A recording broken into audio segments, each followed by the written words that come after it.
നമസ്കാരം, ഏവർക്കും pre market റിപ്പോർട്ട്സുകളിലേക്ക് സ്വാഗതം. ഇന്ന് ഏപ്രിൽ 30.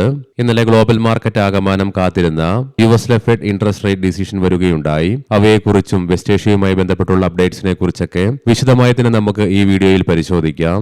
ഇന്നത്തോടുകൂടി ഈ കലണ്ടർ മാസത്തെ അവസാന ട്രേഡിംഗ് സെഷനിലേക്ക് നമ്മൾ കടക്കുകയാണ്. സെൻസെക്സിന്റെ മന്ത്ലി എക്സ്പയറി ആയതിനാലും നാളെ മെയ് 1 മഹാരാഷ്ട്ര ഡേയോടനുബന്ധിച്ച് ഇന്ത്യൻ മാർക്കറ്റിന് അവധിയായതിനാലും 3 ദിവസത്തെ ലോങ് വീക്കെൻഡ് ആണ് വരാൻ വേണ്ടി പോകുന്നതും. ഇതുകൊണ്ടൊക്കെ ഇന്ന് മാർക്കറ്റിൽ വോൾട്ടാലിറ്റിയും എക്സ്പെക്ട് ചെയ്യേണ്ടതായിട്ട് വരും. മാർക്കറ്റും അനലിസ്റ്റുകളും എക്സ്പേർട്ടുകളൊക്കെ എക്സ്പെക്ട് ചെയ്തതുപോലെ തന്നെ യുഎസിലെ ഫെഡ് ഇൻട്രസ്റ്റ് റേറ്റ് 3.5%-നും 3.25%-നും ഇടയിലായിട്ട് അൺചേഞ്ച്ഡ് ആയിട്ട് തന്നെ നിലനിർത്തുകയും ചെയ്തു.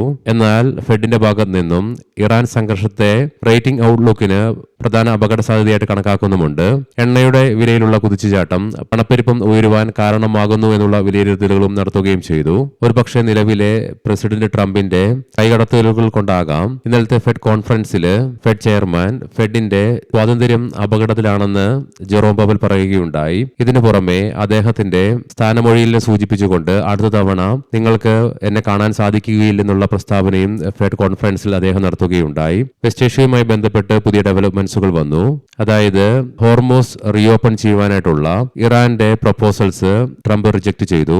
ഇറാനുമായി ബന്ധപ്പെട്ടുള്ള ന്യൂക്ലിയർ ഡീലിലേക്ക് എത്തിച്ചേരാതെ ബ്ലോക്കേഡ് മാറ്റിൽ നിന്നുള്ള പ്രസ്താവനയാണ് ട്രംപ് നടത്തുകയും ചെയ്തത്. എന്നാൽ വെസ്റ്റ് ഏഷ്യയും യുക്രൈൻ ക്രൈസിസുമായി ബന്ധപ്പെട്ടുകൊണ്ട് യുഎസ് പ്രസിഡന്റ് ട്രംപും റഷ്യൻ പ്രസിഡന്റ് പുടിനും തമ്മിൽ ഏകദേശം 1.5 മണിക്കൂർ അഥവാ 90 മിനിറ്റുകളുടെ ഫോൺ സംഭാഷണം നടത്തിയതായിട്ടുള്ള റിപ്പോർട്ട്സ് വരുന്നുണ്ട് ഇന്നലെ. എന്നാൽ അതേസമയം തന്നെ ഇറാനെതിരായിട്ടുള്ള ഉപരോധം നീട്ടിവെക്കുവാൻ ട്രംപ് പദ്ധതിയിടുന്നതിനാൽ തന്നെ മുമ്പൊരിക്കലും ഉണ്ടായിട്ടില്ലാത്ത സൈനിക നടപടിയെക്കുറിച്ച് ഇറാന്റെ ഭാഗത്ത് നിന്ന് മുന്നറിയിപ്പ് നൽകിയിട്ടുണ്ട്. ക്ഷമയ്ക്കും ഒരു പരിധിയുണ്ടെന്നുള്ള പ്രസ്താവനയാണ് ഇറാൻ നടത്തുകയും ചെയ്തത്. എന്നാൽ അതേസമയം റിപ്പോർട്ടുകൾ വരുന്നുണ്ട് ജർമ്മനിയിലുള്ള അമേരിക്കൻ ട്രൂപ്സിന്റെ നമ്പറുകൾ കുറയ്ക്കുകയാണ്. ഇത് സൂചിപ്പിക്കുന്നത് ഒരുപക്ഷെ അവിടെയുള്ള ട്രൂപ്സിലെ അംഗങ്ങളെ ഒരുപക്ഷെ വെസ്റ്റ് ഏഷ്യയിലേക്ക് ഷിഫ്റ്റ് ചെയ്യുന്നതുമായി ബന്ധപ്പെട്ടാകാമെന്നുള്ള പൊതുവെ വിലയിരുത്തപ്പെടുന്നതും. ഇനി മാർക്കറ്റിലേക്ക് വന്നു കഴിയുമ്പോൾ ബജാജ് ഫിനാൻസ് ഉൾപ്പെടെ ഒത്തിരിയേറെ സ്റ്റോക്കുകൾ അവയുടെ ക്വാർട്ടർ 4 ഏർണിംഗ്സുകൾ ഇന്നലെ പ്രസിദ്ധീകരിച്ചു. വൈകുന്നേരം നമ്മുടെ മാർക്കറ്റ് അടച്ചതിന് ശേഷം അവയെക്കുറിച്ചൊക്കെ വിശദമായി തന്നെ നമുക്ക് സ്റ്റോക്കിംഗ് ന്യൂസിൽ പരിശോധിക്കാം. ഹിന്ദുസ്ഥാൻ യൂണിലിവർ,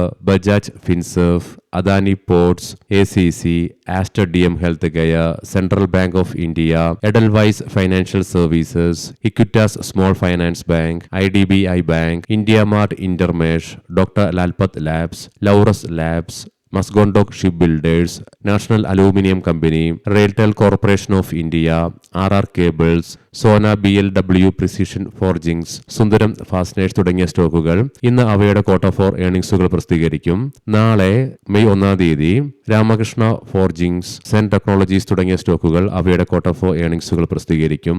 മറ്റന്നാൾ ശനിയാഴ്ച Kotak Mahindra Bank, Avenue Supermarts, APL Apollo Tubes, India Shelter Finance Corporation, Netweb Technologies India, SMSC Global Securities, Swastika Investmart തുടങ്ങിയ സ്റ്റോക്കുകൾ അവയുടെ ക്വാർട്ടർലി ഏർണിംഗ്സുകൾ പ്രസിദ്ധീകരിക്കുകയും ചെയ്യും. ഇനി ഇന്നത്തെ നമ്മുടെ മാർക്കറ്റിലേക്ക് സ്പെസിഫിക് ആയിട്ട് വന്നു കഴിയുമ്പോൾ അനലിസ്റ്റുകളുടെയും എക്സ്പേർട്ടുകളുടെയൊക്കെ അഭിപ്രായങ്ങൾ പ്രകാരം 24,350 എന്ന ലെവലിന് മുകളിലായിട്ട് തുടരുവാൻ ആയെങ്കിൽ മാത്രമേ തുടർന്ന് 24,500 എന്ന സൈക്കോളജിക്കൽ ലെവലിലേക്കും പിന്നീട് 24,600 എന്ന ലെവലിലേക്കുമുള്ള നിഫ്റ്റിയുടെ പ്രയാണം സാധ്യമാവുകയുള്ളൂ.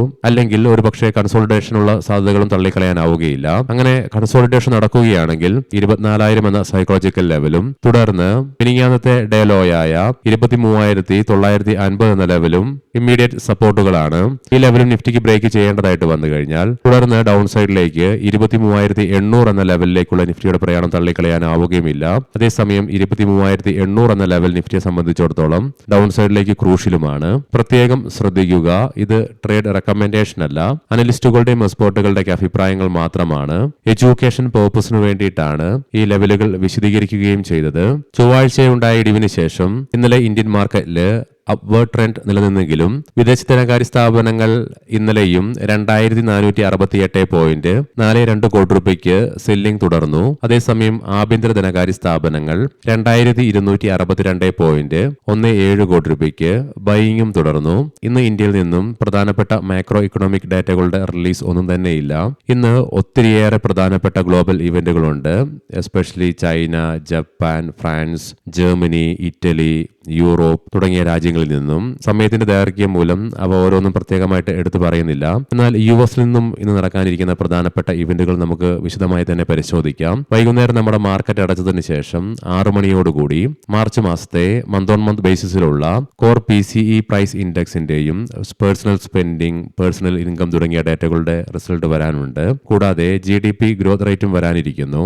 ലീഡിംഗ് ആയ ADR സ്റ്റോക്സുകളിൽ ആകെ ആക്സിസ് ബാങ്ക് ADRന് നേരിയ നേട്ടത്തോടുകൂടിയും ഇൻഫോസിസ് ADRന് 0.25% നേട്ടത്തോടുകൂടിയും വ്യാപാരം അവസാനിപ്പിക്കുവാനായപ്പോൾ ഡോക്ടർ റെഡ്ഡീസിന് 2%-ലേറെയും HDFC ബാങ്ക് ADRന് 0.5%-ലേറെയും ICIC ബാങ്കിന് 1.25%-ലേറെയും വിപ്രോയ്ക്ക് 0.5%-ന്റെയും നഷ്ടത്തോടുകൂടി വ്യാപാരം അവസാനിപ്പിക്കേണ്ടതായിട്ടും വന്നു. ഇനി നമുക്ക് ഗ്ലോബൽ മാർക്കറ്റുകൾ പരിശോധിക്കാം. ഇന്നലെ US മാർക്കറ്റിൽ ഫെഡ് ചെയർമാൻ ജെറോം പവലിന്റെ അവസാന മീറ്റിംഗ് ആണെന്നുള്ള എക്സ്പെക്ടേഷൻ നിലനിന്നതിനാലും കൂടാതെ ബിഗ് ടെക് സ്റ്റോക്കുകളായ Amazon, Meta platforms, Microsoft, Alphabet തുടങ്ങിയ കമ്പനികളുടെ റിസൾട്ട് വരുന്നതിന് മുന്നോടിയായിട്ട് S&P 500-ഉം നാസ്ഡാക്കും ഫ്ലാറ്റ് ആയിട്ടാണ് വ്യാപാരം അവസാനിപ്പിച്ചതെങ്കിലും S&P 500-ന് നെഗറ്റീവ് സെന്റിമെന്റ്സോടുകൂടിയും നാസ്ഡാക്കിന് പോസിറ്റീവ് സെന്റിമെന്റ്സോടുകൂടിയിട്ടും വ്യാപാരം അവസാനിപ്പിക്കേണ്ടതായിട്ടും വന്നു.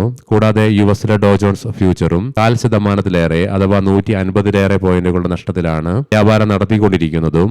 യൂറോപ്യൻ മാർക്കറ്റ്സിൽ UK മാർക്കറ്റ് 1%-ലേറെയും ഫ്രാൻസ് മാർക്കറ്റ് 0.5%-നടുത്തും ജർമ്മൻ മാർക്കറ്റിന് 0.5%-ലേറെയും നഷ്ടത്തോടുകൂടി വ്യാപാരം അവസാനിപ്പിക്കേണ്ടതായിട്ടും വന്നു. ഗിഫ്റ്റ് നിഫ്റ്റിയിലും 100-ലേറെ പോയിന്റുകളുടെ ഇടിവാണ് നിലവിൽ പ്രതിഫലിക്കുന്നതും. ആയതിനാൽ തന്നെ ഇന്ന് ഇന്ത്യൻ മാർക്കറ്റിലും ഗ്യാപ് ഡൗൺ ഓപ്പണിംഗ് എക്സ്പെക്ട് ചെയ്യേണ്ടതായിട്ട് വരും. ഏഷ്യൻ മാർക്കറ്റ്സിൽ ജപ്പാൻ മാർക്കറ്റ് 1%-ലേറെ നഷ്ടത്തോടുകൂടിയിട്ടാണ് വ്യാപാരം ആരംഭിച്ചിരിക്കുന്നത്. അതേസമയം കൊറിയൻ മാർക്കറ്റ് 0.5%-നടുത്ത് നേട്ടത്തോടുകൂടിയും വ്യാപാരം ആരംഭിച്ചിട്ടുണ്ട്. ബ്രെൻ ക്രൂഡിന്റെ വില $111.03 per ബാരൽ എന്ന നിലയിലുമായിട്ടും ക്രൂഡ് ഓയിലിന്റെ വില $107.20 per ബാരൽ എന്ന നിലയിലുമായിട്ടാണ് വ്യാപാരം നടത്തിക്കൊണ്ടിരിക്കുന്നതും. ഗോൾഡിന്റെ വിലയിൽ നേരിയ ഉണർവാണ് അനുഭവപ്പെടുന്നത്. $4,563.88 per ഔൺസ് എന്ന നിലയിലായിട്ടാണ് ഗോൾഡിൽ വ്യാപാരം നടന്നുകൊണ്ടിരിക്കുന്നതും. ഇനി നമുക്ക് സ്പെസിഫിക് ആയിട്ട് നിഫ്റ്റിയുടെയും ബാങ്ക് നിഫ്റ്റിയുടെയും ടെക്നിക്കൽസുകൾ പരിശോധിക്കാം. അങ്ങനെ ഇന്നലെ മുതൽ നമ്മൾ നിഫ്റ്റിയുടെ പുതിയൊരു കലണ്ടർ മാസത്തിലേക്ക് എൻ്റർ ആയി. ഇന്നലെ നേട്ടത്തോടുകൂടി വ്യാപാരം അവസാനിപ്പിക്കുവാനായെങ്കിലും തുടർച്ചയായി 5ാമത്തെ ട്രേഡിംഗ് സെഷനിലും നിഫ്റ്റിക്ക് അതിന്റെ മിഡ് ഡേ മൂവിംഗ് ആവറേജ് ആയ 50-day EMAക്ക് താഴെയായിട്ട് വ്യാപാരം അവസാനിപ്പിക്കേണ്ടതായിട്ട് വന്നു. എങ്കിലും ഷോർട്ട് ടൈം മൂവിംഗ് ആവറേജുകളുടെ മുകളിലായിട്ട് വ്യാപാരം അവസാനിപ്പിക്കുവാനുമായി RSIയിലും ഉയർച്ച രേഖപ്പെടുത്തിക്കൊണ്ട് 53.19 എന്ന ലെവലിലേക്കും എത്തിച്ചേർന്നു. വീക്കിലി ഓപ്ഷൻസ് ഡാറ്റ പ്രകാരം കോൾ സൈഡിലേക്ക് 25,000 എന്ന സ്ട്രൈക്കിലാണ് ഏറ്റവും കൂടുതൽ ഓപ്പൺ ഇൻട്രസ്റ്റ് കാണുവാനായിട്ട് സാധിക്കുന്നത്. എങ്കിലും 24,300 എന്ന സ്ട്രൈക്കിലാണ് ഏറ്റവും കൂടുതൽ കോൾ റൈറ്റിംഗ് നിലവിൽ കാണുന്നതും. പുട്ട് സൈഡിലേക്ക് 24,000 എന്ന സ്ട്രൈക്കിലാണ് ഏറ്റവും കൂടുതൽ ഓപ്പൺ ഇൻട്രസ്റ്റ് കാണുവാൻ സാധിക്കുന്നതെങ്കിലും 24,200 എന്ന സ്ട്രൈക്കിലാണ് ഏറ്റവും കൂടുതൽ പുട്ട് റൈറ്റിംഗും നിലവിൽ കാണുന്നത്. ബാങ്ക് നിഫ്റ്റിക്ക് ഇന്നലെ ഫ്ലാറ്റ് ആയിട്ട് വ്യാപാരം അവസാനിപ്പിക്കേണ്ടതായിട്ട് വന്നു പോസിറ്റീവ് സെന്റിമെന്റ്സോടുകൂടി. എങ്കിലും ഷോർട്ട് ടൈം മൂവിംഗ് ആവറേജുകളുടെ മുകളിലായിട്ട് വ്യാപാരം അവസാനിപ്പിച്ച് തുടരുവാനുമായി RSI 48.46 എന്ന ലെവലിലായിട്ടാണ് നിലകൊള്ളുന്നതും. മന്ത്ലി ഓപ്ഷൻസ് ഡാറ്റ പ്രകാരം 56,000 എന്ന സ്ട്രൈക്കിലാണ് കോൾ സൈഡിൽ ഏറ്റവും കൂടുതൽ ഓപ്പൺ ഇൻട്രസ്റ്റ് കാണുവാനായിട്ട് സാധിക്കുക. അതേസമയം 56,200 എന്ന സ്ട്രൈക്കിലാണ് ഏറ്റവും കൂടുതൽ കോൾ റൈറ്റിംഗ് നിലവിൽ കാണുന്നതും. പുട്ട് സൈഡിലേക്കും 56,000 എന്ന സ്ട്രൈക്കിലാണ് ഏറ്റവും കൂടുതൽ ഓപ്പൺ ഇൻട്രസ്റ്റ് കാണുവാൻ സാധിക്കുന്നതെങ്കിലും 55,600 എന്ന സ്ട്രൈക്കിലാണ് ഏറ്റവും കൂടുതൽ പുട്ട് റൈറ്റിംഗ് നിലവിൽ കാണുക. ഇനി നമുക്ക് ഇന്നത്തെ പ്രധാനപ്പെട്ട സ്റ്റോക്കിംഗ് ന്യൂസുകൾ പരിശോധിക്കാം. മുൻകൂട്ടി ഓർമ്മിപ്പിച്ചുകൊള്ളട്ടെ, ഇത് ഒരു ബൈ ഓർ സെൽ റെക്കമെൻഡേഷൻ അല്ല. പറയാൻ പോകുന്ന റിസൾട്ടുകളൊക്കെ quarter four consolidated year on year ബേസിസിലാണ്.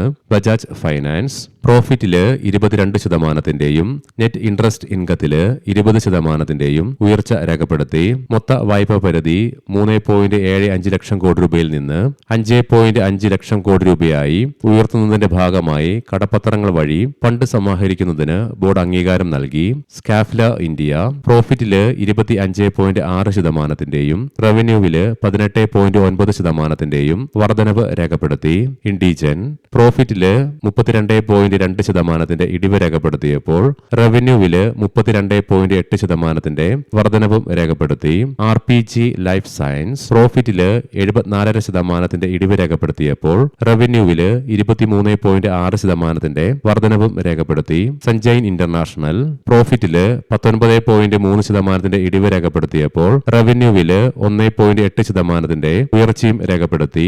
MOIL പ്രോഫിറ്റില് 19.9%-ന്റെ ഇടിവ് രേഖപ്പെടുത്തി. രേഖപ്പെടുത്തിയപ്പോൾ റവന്യൂവില് 2.6% ഉയർച്ചയും രേഖപ്പെടുത്തി. ഫിനോ പേയ്മെന്റ്സ് ബാങ്ക് പ്രോഫിറ്റില് 70.4% ഇടിവ് നേരിടേണ്ടി വന്നപ്പോൾ നെറ്റ് ഇൻട്രസ്റ്റ് ഇൻകത്തില് 31% വർധനവും രേഖപ്പെടുത്തി. ഫോഴ്സ് മോട്ടേഴ്സ് പ്രോഫിറ്റില് 35.9% ഇടിവ് രേഖപ്പെടുത്തിയപ്പോൾ റവന്യൂവില് 8.2% വർധനവും രേഖപ്പെടുത്തി. നവീൻ ഫ്ലോറൈൻ ഇന്റർനാഷണൽ പ്രോഫിറ്റില് 124%, റവന്യൂവില് 33.8% ഉയർച്ച രേഖപ്പെടുത്തി.